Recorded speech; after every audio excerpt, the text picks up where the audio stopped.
June 15, 1982. In a sealed examination room inside the Bank of England, a senior currency analyst freezes mid-breath. A US $100 bill sits beneath his microscope, flawless in every measurable way. The portrait holds. The ink responds correctly. The intaglio ridges resist the fingertip exactly as expected. Nothing fails. That is the problem. Bad counterfeits announce themselves. Good ones whisper. Perfect ones destabilize nations. The analyst does not call the police. He calls Washington.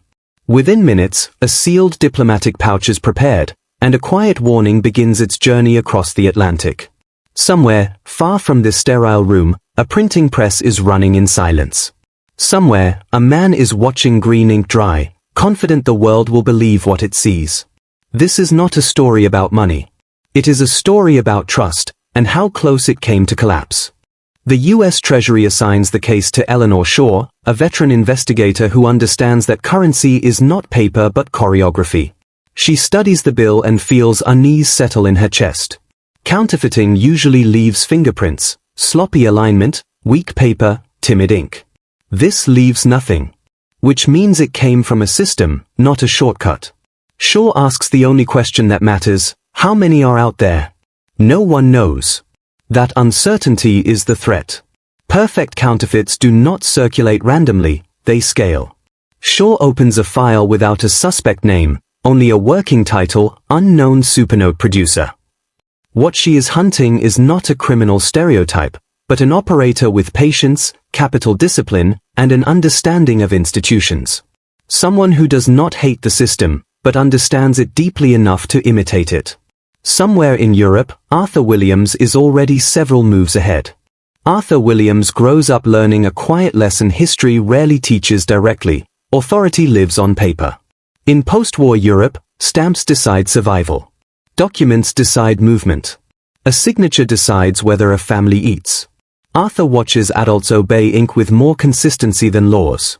His early forgeries are small and desperate: altered ration books, extended permits, corrected dates. He tells himself it is necessity, not crime. But what fascinates him is not the gain. It is the reaction. Officials glance, recognize familiar symbols, and wave him through. No verification. No scrutiny. Just trust. Arthur realizes something foundational: institutions do not function because they are strong. They function because people agree not to question them. That insight becomes his compass.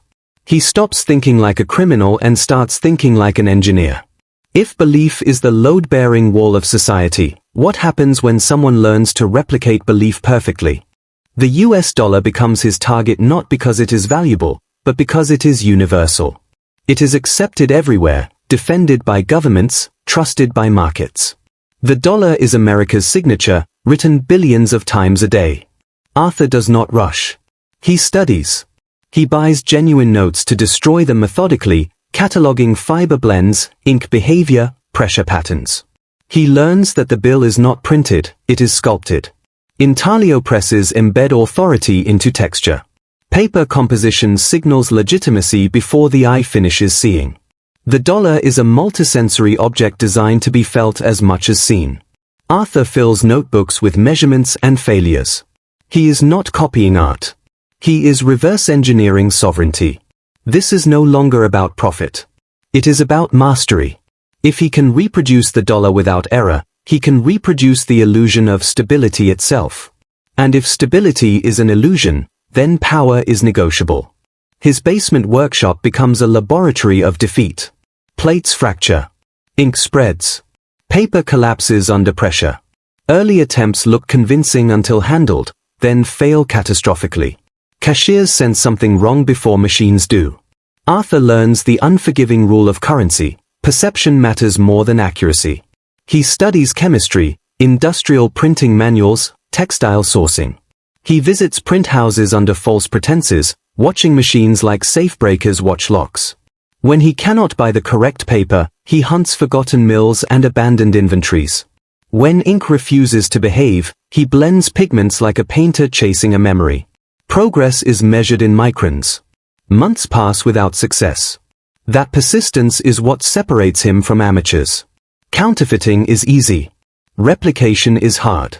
Arthur is not chasing resemblance. He is chasing indistinguishability.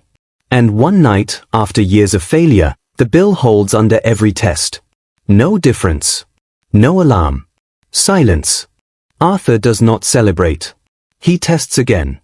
Folding. Sweat. Friction. Light. Touch. Everything survives. He understands immediately what this means and what it costs. A perfect note is useless alone. To matter, it must scale. And scaling introduces the one variable perfection cannot tolerate: people. Arthur recruits carefully. Not criminals, but specialists discarded by respectable systems. A master engraver with fading prestige. A chemist expelled for recklessness. A logistics expert ruined by debt. He offers purpose before money. Then fear. They move into an abandoned cannery, isolated and unremarkable. Inside, it becomes a private mint. Soundproofed rooms. Independent power. Press components sourced in fragments so no supplier sees the whole. Quality control is absolute. Imperfect notes are burned immediately. Arthur does not run a gang. He runs a corporation whose product is belief. Departments exist. Quotas exist. Silence is enforced. The factory begins printing money that no machine can reject. While Arthur builds production, Eleanor Shaw builds doubt. She contacts central banks quietly, listening for patterns no one wants to admit exist. European casinos report strange runs of perfect hundreds. Cash handlers mention bills that feel too right. No one files reports officially. Being fooled carries reputational risk. Shaw understands the deeper danger. Currency works because failure is assumed rare. If trust erodes, panic replaces logic. She reframes the investigation. She is not chasing fake money. She is chasing an alternative infrastructure. Somewhere, an industrial operation is producing currency with discipline equal to a state. That realization shifts everything. She starts looking for factories instead of suspects, for logistics instead of crimes. Perfect counterfeits are not art crimes. They are manufacturing problems. And manufacturing leaves traces: power usage, material sourcing, transportation rhythms. Shaw begins mapping what a shadow treasury would require to exist without being seen. Arthur's next challenge is distribution. Spending counterfeit cash locally invites memory. So he avoids streets and targets systems. He partners with Lukas Vollenweider, a disgraced Swiss private banker who specializes in disappearance. Vollenweider examines the notes and recognizes opportunity, not risk. Together, they design a laundering architecture that avoids borders entirely. Small cash movements under reporting thresholds purchase assets immune to history. Uncut diamonds, private art sales, casino chips, bearer bonds. Each conversion is a firewall. Each asset sheds origin. By the time funds re-enter banking systems as wires, the counterfeit has become capital. The brilliance of the system is its banality. No smuggling. No drama. Just transactions behaving as designed. Arthur is no longer printing money. He is printing legitimacy. Properties are purchased. Businesses funded. Influence accumulates quietly. The counterfeit dollar becomes indistinguishable from the real one because, functionally, it is real. And that success draws attention. Success attracts decay. Vollenweider begins skimming, rationalizing betrayal as entitlement. Arthur notices immediately. Trust is the material he exploits, but also the material his empire requires. He severs the partnership, leaving loose ends. Angry intermediaries. Nervous couriers. Meanwhile, governments respond not with arrests, but upgrades. Detection technology improves. Magnetic signatures. Ultraviolet analysis. Density sensors. Arthur's notes pass most tests. But most is not safety. It is erosion. Shaw's team receives its first tangible clue when specialty paper shipments surface with strange routing histories. Then a courier arrested in Asia begins talking to reduce an unrelated sentence. None of it names Arthur. All of it outlines a system. Shaw stops asking who and starts asking how. The investigation becomes forensic logistics. Factories leave scars. Machines require power. Supplies require movement. And belief, once shaken, leaves patterns behind. Arthur's fatal flaw is not greed. It is continuity. His master engraver dies, taking embodied perfection with him. The apprentice is skilled but incomplete. A new plate is cut for a minor bill update. A microscopic blur enters the design. It is invisible alone. Repeated, it becomes identity. Arthur's quality control misses it because perfection has become routine. Thousands of flawed notes enter circulation carrying the same birthmark. For the first time, investigators are not chasing an idea. They are chasing a fingerprint. Shaw circulates reference images discreetly. A casino flags matching bills. A bank confirms repetition. A money changer sees it again. The flaw becomes trace or die. Distribution routes illuminate themselves. Glamour dissolves into infrastructure. Warehouses. Fuel purchases. Trucking manifests. Dawn deliveries. Arthur built a machine to eliminate variation. That machine created evidence at scale.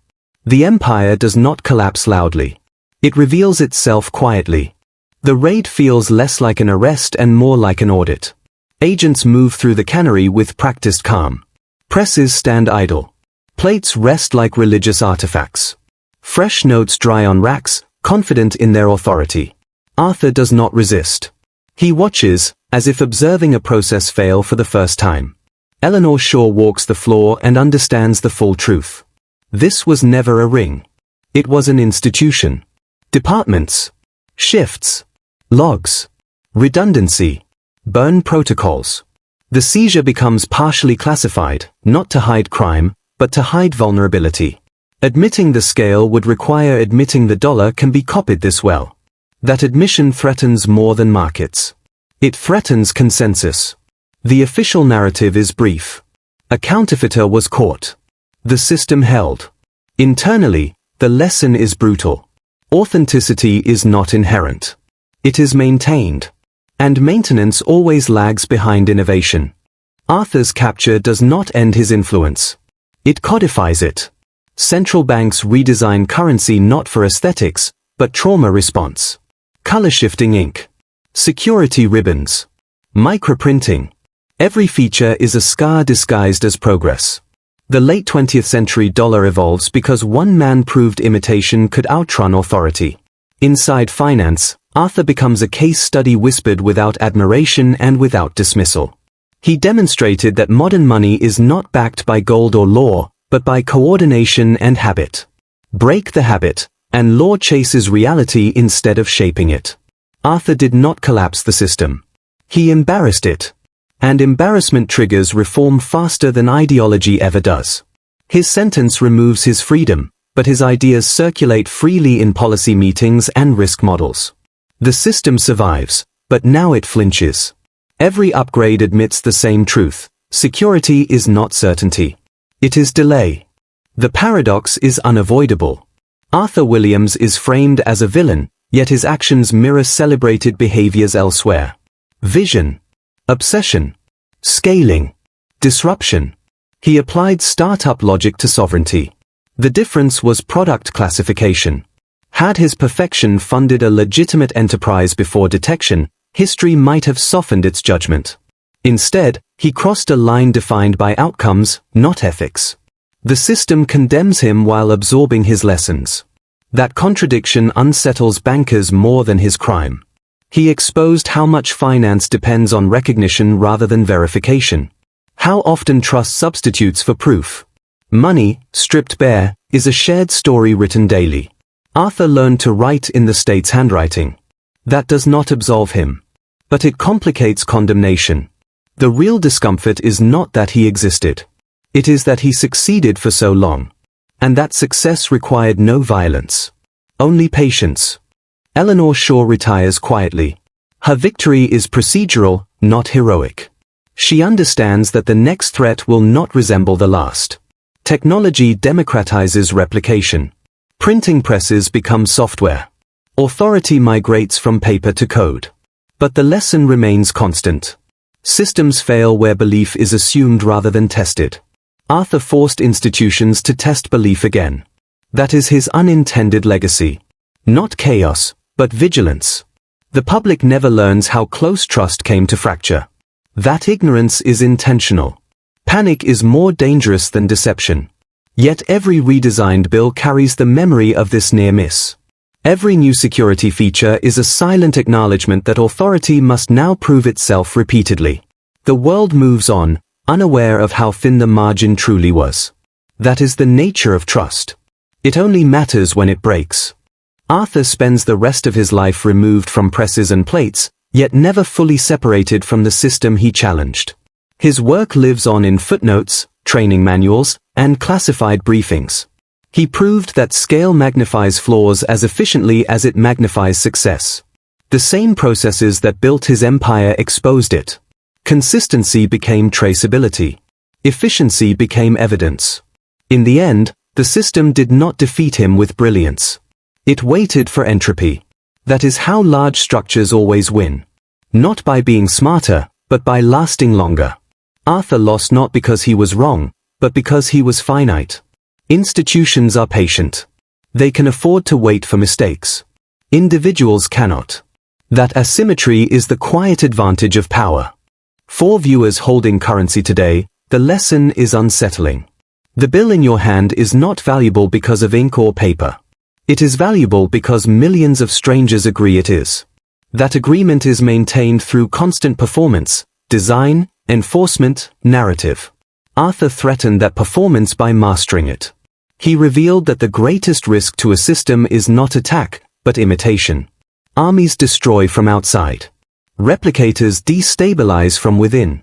The future will not belong to those who break rules loudly, but to those who copy rules perfectly. That is the uncomfortable inheritance of this story. Modern finance prefers to believe it has evolved beyond such vulnerabilities. Digital ledgers, cryptography, automation. But the principle remains unchanged. Trust migrates. It does not disappear. Wherever trust accumulates, someone will study how to counterfeit it. Arthur was not an anomaly. He was a preview. And previews are rarely comforting. The collapse of Arthur's empire reassured the public without educating it. That balance is intentional. Knowledge can destabilize faster than crime. Yet ignorance carries its own risk. A society that believes systems are unbreakable stops improving them. Arthur forced improvement. That may be his most dangerous contribution. In the end, this is not a story about counterfeiting. It is a story about the architecture of belief. About how systems invite imitation by advertising confidence. About how perfection attracts scrutiny. And about how numbers, no matter how cold, are still human agreements pretending to be laws of nature. Arthur Williams broke no armies and toppled no governments. He did something quieter. He showed how close power sits to paper, how fragile authority becomes when its symbols are mastered, and how the most dangerous threats arrive not shouting, but fitting in perfectly.